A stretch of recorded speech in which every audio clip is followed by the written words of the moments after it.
ओम सभी मित्रों को सादर नमस्ते जी। अभी कुछ दिनों पूर्व एक बरेली से कॉल आया था किन्हीं भाई का, और कॉल उठाते ही वो रोने लगे। मैंने कहा बात क्या है? तो वो बोले कि मेरा किसी पराई स्त्री के साथ संबंध हो गया था, अब तो संबंध विच्छेद हो गया है, लेकिन मैं वो जो कुकर्म याद करता हूँ, जब मुझे उसकी स्मृति आती है तो मैं ध्यान में जब बैठता हूँ तो मुझे रोना आता है कि मैंने ये सब किया क्यों। तो उसको लेकर के मैं बहुत पीड़ित रहता हूँ, बहुत ग्लानि होती है मेरे हृदय में, और मुझे ऐसा लगता है कि ये जीवन नष्ट कर दूँ मैं। मेरा जीवन विश्वामित्र जैसा हो गया। चले थे ध्यान करने के लिए और बन गए हम विश्वामित्र। तो ये कहानी थोड़ी अटपटी है विश्वामित्र जी की। विश्वामित्र जी को हमेशा उनके जीवन के पहले चैप्टर के लिए याद किया जाता है कि एक मेनका उनके सामने आई और वो फिसल गए। उसी के लिए विश्वामित्र का उदाहरण लोग देते हैं। तो उन्होंने कहा मेरा जीवन विश्वामित्र जी जैसा हो गया। पहली बात, विश्वामित्र जी के कुछ जीवन के प्रकल्पों को समझ लेना चाहिए। मैं तो कहता हूं कि आप विश्वामित्र ही बन जाओ, बस जीवन का कल्याण हो जाए। कोई भी व्यक्ति, मैं हूं, आप हो, कोई भी हो, यदि वो वास्तव में विश्वामित्र ही बन जाए तो जीवन हो गया कल्याण, समझ लीजिए। क्योंकि विश्वामित्र ने एक ही गलती की थी। हम वहीं तक पढ़ते हैं। एक कहानी है कि इंद्र ने भेजा था मेनका को, किस लिए? कि वो तपस्या करते थे, तो उनकी तपस्या को भंग करने के लिए। तो इस कथा के अनुसार यही है कि इंद्र ने लोगों की तपस्या भंग करने का ठेका ले रखा था। क्यों ले रखा था? क्योंकि वो तपस्या करेंगे तो वो देवता का पद प्राप्त कर लेंगे, तो इंद्र को भागना पड़ेगा, कहीं फावड़ा चलाना पड़ेगा। कुर्सी की लड़ाई है ना। तो पहली बात, इंद्र देवताओं के राजा को कहते हैं। इंद्र एक पद का नाम है, उस पर कोई भी बैठ सकता है। तो जो दूसरे की तपस्या भंग करने के लिए कोई स्त्री को पहुंचा है वो देवता नहीं हो सकता, पहली बात।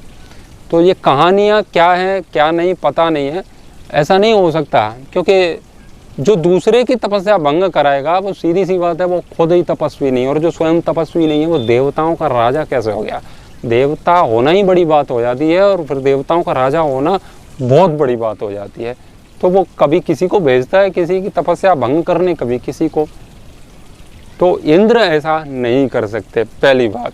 यदि इंद्र हैं तो इंद्र के नाम पर तुम कुछ भी छाप रखो, कुछ भी लिखो, तो फिर वो एक बात अलग है। और आप मानते हो नहीं इंद्र ने ऐसा ही किया, तो मैं नहीं मानता उस इंद्र को कि वो देवताओं का राजा होगा। ये बात ध्यान रखिए। अब दूसरी बात, उस कहानी पे आते हैं। ये कितनी सत्य है कितनी गलत पता नहीं, क्योंकि आप तपस्या कर रहे हो तो तपस्वी व्यक्ति कभी भी दूसरे तपस्वी के मार्ग में बाधक नहीं बनता है, ध्यान रखना। और जो बाधक बन रहा है वो स्वयं तपस्वी नहीं है, वो बस आप उसको एक प्रचारित कर रहे हो उसके नाम पर। तो मैं नहीं मानता इंद्र जी ने ऐसा किया होगा, लेकिन ये कहानी है, मान लेते हैं। अब इस कहानी से हम सीख बहुत सकते हैं कि उन्होंने मेनका को भेजा विश्वामित्र जी के पास। तो वो स्नान करने गए थे एक नदी में, तो उसी नदी में मेनका स्नान कर रहे थे। तो वो हाथ में कमंडल लेके और चले जा रहे थे, लंगोटी लेके कि नहाएंगे। जैसे ही मेनका के स्वरूप को देखा, उनकी कमंडल छूट गया हाथ से, सारा तंत्र उनका बिखर गया, बीपी हाई हो गया उनका देख करके, जैसे सुंदर स्त्री को देख के हो जाता है। जिनकी साधना कम है ना, उनका हो ही जाता है। तो वो तो फंस गए उन्हीं के चक्कर में। नाना धोना तो छोड़ो, वो तो सब उसी के चक्कर में, उसी का दिमाग बस उसी में, एक एक अंग को वो देख रहे हैं स्मृति में ये हो क्या रहा है। तो चले थे वो ब्रह्म ऋषि बनने के लिए, और फंस गए मेनका के साथ। मेनका को ले आए अपनी कुटिया में और बस उससे शादी कर ली। 10 साल तक वो मेनका के साथ रहे और उन्हें पता नहीं चला कि कब बीत गए 10 साल। इतने मोह में फंसे, सोचिए इतने तपस्वी थे तब भी वो उसमें फंस गए। तो हमने तो भी किया ही क्या है, पहली बात ये समझने की है। तो फिर उनको पता चला, अरे मैं तो आया था किसी काम के लिए और कर कुछ और रहा हूँ, तो वो उनसे निवृत्त हो गए। उसके बाद इंद्र ने फिर भेजा रंभा को कि जाओ, ये तो फिर लग गया उसी में। तो इंद्र छुप गए झाड़ियों के पीछे। मेनका पहुँच गई अपना पूरा लिपस्टिक, क्रीम, पाउडर, जो भी उस समय उनका होता होगा, लेटेस्ट ड्रेस पहनी होगी उसने, और अंग प्रदर्शन जैसे भी किया होगा, आंखें की होंगी टेढ़ी मेढ़ी। तो विश्वामित्र जी तो समझ गए थे कि ये अब घटना होने वाली है मेरे साथ जैसा पहले हुआ था। तो व्यक्ति जागरूक होता है ना, वो गलती करता है, गलतियाँ नहीं। तो मेनका आई, उसका स्वागत किया, लेकिन उसके बाद मेनका के लिए तो दरवाज़ा उन्होंने खोला था अपनी कुटिया का, लेकिन रंभा के लिए बंद कर दिया। ये होती है जागरूकता। रंभा को लात मार के भगा दिया, चल यहाँ से। तो रंभा भी भागी वहाँ से और वो इंद्र भी भाग लिए वहाँ से। अब उसके बाद भी जीवन में जाने कितनी रंभा भेजी होंगी इंद्र ने, और उन सबको लात मार के विश्वामित्र भगाते रहे। ये तो हम उस घटना से सीख सकते हैं, वो चाहे गलत हो सही हो, इतना हम सीख सकते हैं। हम विश्वामित्र नहीं हैं। हमारे लिए तो मेनका का भी स्वागत है, मेनका जीवन बर्बाद कर दे, उसके बाद रंभा का भी स्वागत है, रंभा भी कर दे, उसके बाद हम कृतस्थली आ जाए, वो भी है ना, घृताची भी आ जाए, उसका भी स्वागत है, उर्वशी का भी स्वागत है, जितनी भी अप्सराएं हैं वो सब आ जाएं। आज की वर्तमान की जितनी घृताची घूम रही है ना, बहुत सारी उर्वशी मेनका आज भी हैं, क्योंकि हम अपने आप को विश्वामित्र मानते हैं तो सामने कोई ना कोई मेनका होगी जब हम असफल होते हैं। तो रंभा को उन्होंने लात मार के भगा दिया, चलो हटो। तो उस तपस्या की उस स्थिति में वो पहुंच गए थे, तभी तो वो ब्रह्म ऋषि बने थे। ब्रह्म ऋषि बनने के लिए बहुत तपस्या करनी पड़ती है। तो विश्वामित्र के यहाँ केवल मेनका का आगमन हो सकता है, उसके बाद रंभा का नहीं हो सकता। तो आप जो कह रहे हैं कि विश्वामित्र जैसा हाल है, तो नहीं है विश्वामित्र जैसा। यदि विश्वामित्र जैसा हो जाए तो कल्याण हो जाए, क्योंकि बस मेनका से ही निपट जाएगी कहानी। बस आगे की जितनी अप्सराएं हैं उनके लिए आश्रम का दरवाजा बंद हो जाएगा। हम विश्वामित्र जी का केवल एक ही चैप्टर पढ़ते हैं और जानते हैं कि कोई आई और फिसल गए। फिसल गए वो विश्वामित्र नहीं थे, जो मात्र फिसल गए वो विश्वामित्र नहीं थे, जो फिसल कर फिर टिक गए थे वो विश्वामित्र थे। फिर जो भी आया, नहीं भैया जाओ यहाँ से, आवश्यकता नहीं है तुम्हारी, बस तपस्या करनी है, और वो कर रहे थे। तो असफलता का नाम विश्वामित्र नहीं है, असफल हो करके सफल हो जाने का नाम विश्वामित्र है। तो हम कितनी बार असफल हुए उसका भी कोई महत्व नहीं है, यदि हम एक बार सफल हो जाएं तो, क्योंकि हमें सफल होना है और सफल हो गए। तो कितनी बार असफल हुए थे, किसके कारण असफल हुए थे, कोई फर्क नहीं पड़ता। जब मेनका से विश्वामित्र आसक्त हुए हैं तो मेनका की कोई गलती नहीं है, गलती विश्वामित्र की है, क्योंकि विश्वामित्र तपस्या कर रहे हैं, मेनका वो तपस्या नहीं कर रही है। चुंबक लोहे को खींच रही है, लेकिन लोहा पर हम ऊपर लकड़ी लगा सकते हैं तो वो नहीं खींचेगी, चुंबक से बचना है तो जो विश्वामित्र जी के पास जो उनके आवरण चित्त के बाहर जो कुछ था, उनका जो तपस्या का जो परिवेश था, वो थोड़ी लकड़ी थी काष्ठ की, लेकिन बहुत हल्की सी महीन सी परत थी उसकी, कि बीच में भले ही लकड़ी थी, लेकिन चुंबक ने आर पार लोहे को देखा और खींच लिया, तो लोहा चला गया उसके पास। चुंबक तो वहीं रखती है, ध्यान रखना, लोहा ही जाता है उसके पास। चुंबक को जहाँ रख दो ना तो वो खींचती है, खींचने का गुण है चुंबक में, और खींचे चले जाने का गुण है लोहे में। तो वो लोहे की भांति चले गए। हम किसी की ओर आकर्षित हो रहे हैं ना, समझ लीजिए लोहत्व हमारे अंदर अभी जीवित है, और लोहत्व है तो अभी तपस्या कम है, ये इस बात का प्रतीक है। तो मेनका से प्रभावित हम हो जाएं तो समझ लीजिए कि 2 कौड़ी की तपस्या थी हमारी। मेनकाओं की कभी भी गलती नहीं है, गलती विश्वामित्रों की है कि वो फिसलने को तैयार ही बैठे हैं।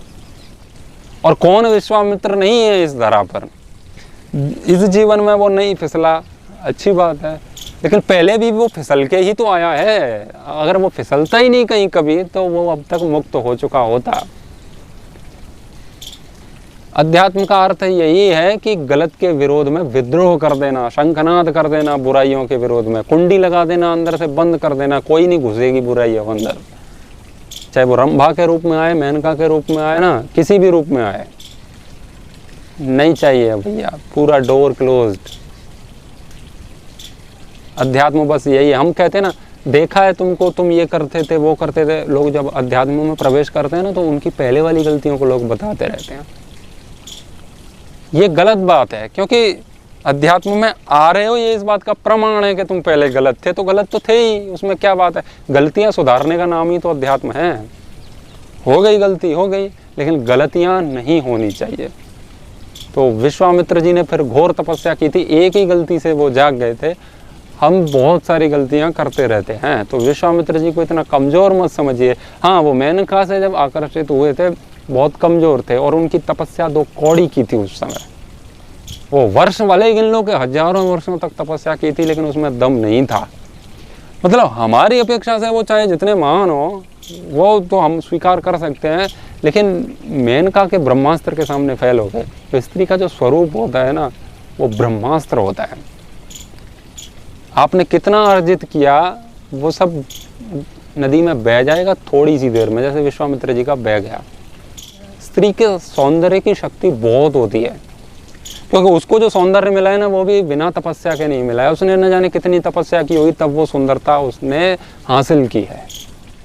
मेनका ने कोई ठेका नहीं ले रखा है किसी की साधना को भंग करने का, लेकिन हम दोष देते हैं कि वो स्त्री मेरे जीवन में आई और मेरे जीवन का सत्यानाश हो गया। भाई तुम तैयार ही बैठे थे कि कोई स्त्री आए, नहीं तो स्त्री में इतना दम कहाँ है। तुम अंदर से दरवाजा बंद कर लो तो वो लात मार मार के चली जाए, नहीं घुस सकती।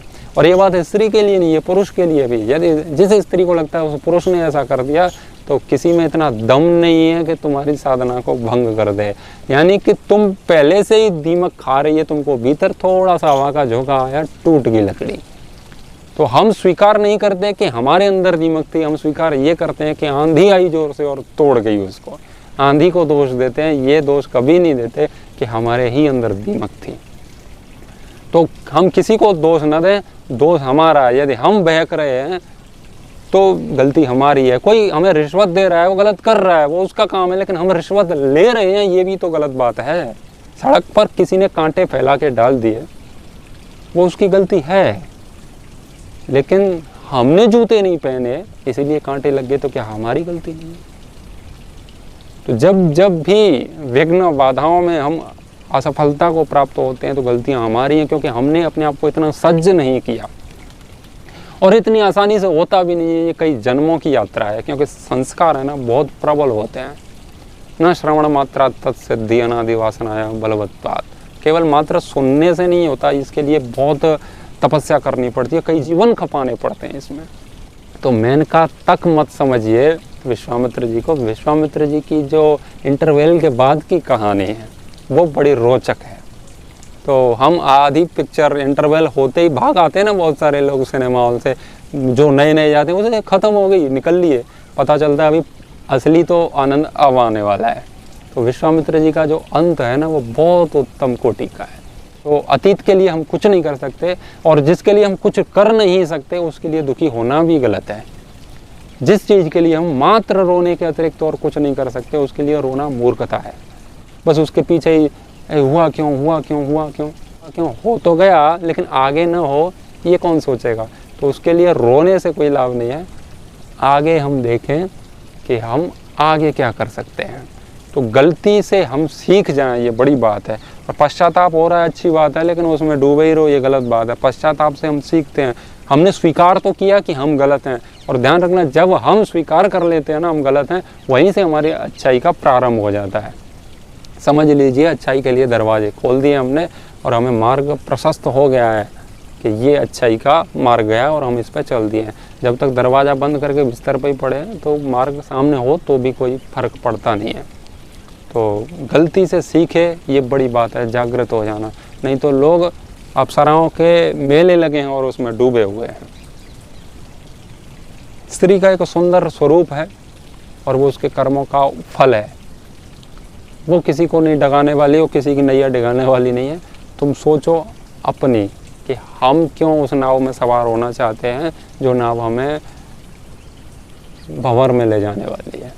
आज भी बहुत सारी अप्सराएं हैं जो आपके पास आने की इच्छुक हैं, और वो इस उद्देश्य से कभी नहीं आपके पास आती कि इसकी साधना भंग करनी है। वो आपके पास आती ही इस उद्देश्य से है कि बस मुझे इसके साथ रहना है, इससे प्रेम करना है, ये बहुत अच्छे हैं, ये ऐसे हैं, वो वैसे हैं। वो आपके पास रहना चाहती है, लेकिन पास आएगी तो बवाल होता ही है, फिर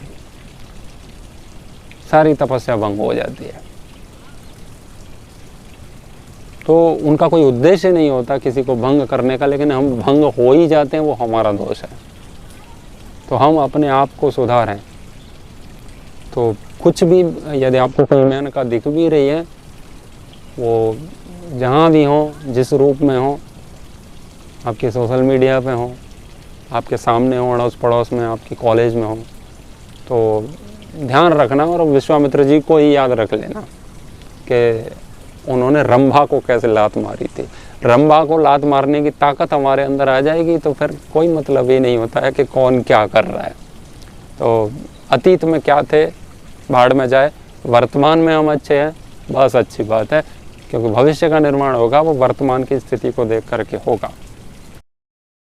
जब जब भी हमें मेनका की आवश्यकता होती है तब हम विश्वामित्र का उदाहरण देते हैं। ऐसा नहीं है कि कोई मेनका आपके जीवन में आई है, आपको मेनका चाहिए फिर आप उसके पास जाते हैं। फिर कोई कुछ कहता है तो कहते हैं विश्वामित्र भी तो फिसल गए थे, फिर हम किस खेत की मूली हैं। वो तो ठीक है कि विश्वामित्र फिसल गए थे, लेकिन हम फिसलना चाहते हैं, इसीलिए मेनका का उदाहरण देते हैं। क्योंकि रंभा पर बात आ जाएगी तो हमें दिक्कत हो जाएगी। हम ये कभी नहीं बताते कि रंभा को लात मार के भगाया था विश्वामित्र जी ने, वो नहीं बताते, क्योंकि रंभा को लात मारने के लिए बहुत हिम्मत चाहिए और मेनका को एक्सेप्ट करने के लिए कुछ नहीं चाहिए, बस बेवकूफ़ी चाहिए और कुछ नहीं चाहिए। तो विश्वामित्र को मेनका के लिए याद न करें, विश्वामित्र को रंभा के लिए याद करें, ये बड़ी बात है।